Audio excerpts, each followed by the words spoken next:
بسم الله الرحمن الرحيم سبح لله ما في السماوات وما في الأرض وهو العزيز الحكيم يا أيها الذين آمنوا لم تقولون ما لا تفعلون كبر مقتا عند الله أن تقولوا ما لا تفعلون إن الله يحب الذين يقاتلون في سبيله صفا كأنهم بنيان مرصوص وإذ قال موسى لقومه يا قوم لم تؤذونني وقد تعلمون أني رسول الله إليكم فلما زاغوا أزاغ الله قلوبهم والله لا يهدي القوم الفاسقين وإذ قال عيسى ابن مريم يا بني إسرائيل إني رسول الله إليكم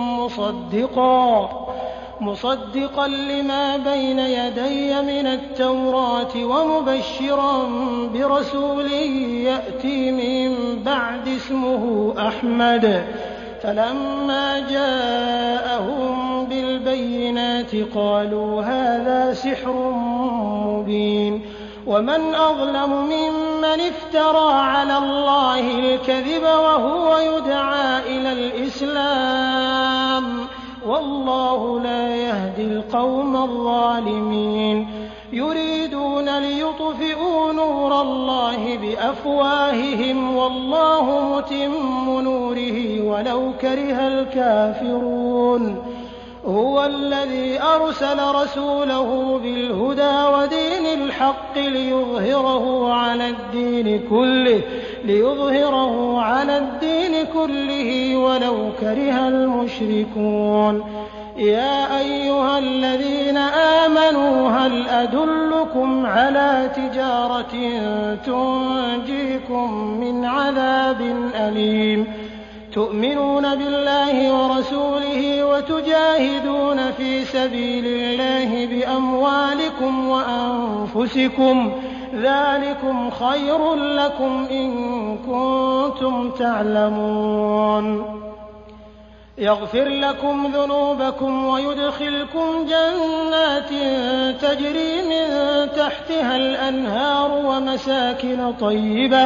ومساكن طيبة في جنات عدن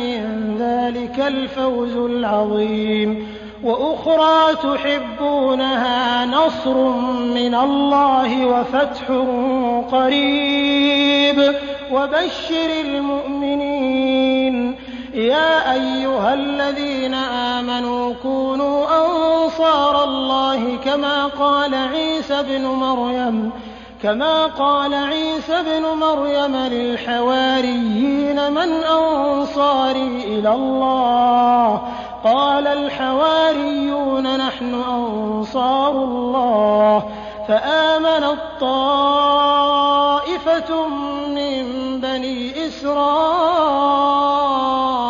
وكفرت طائفة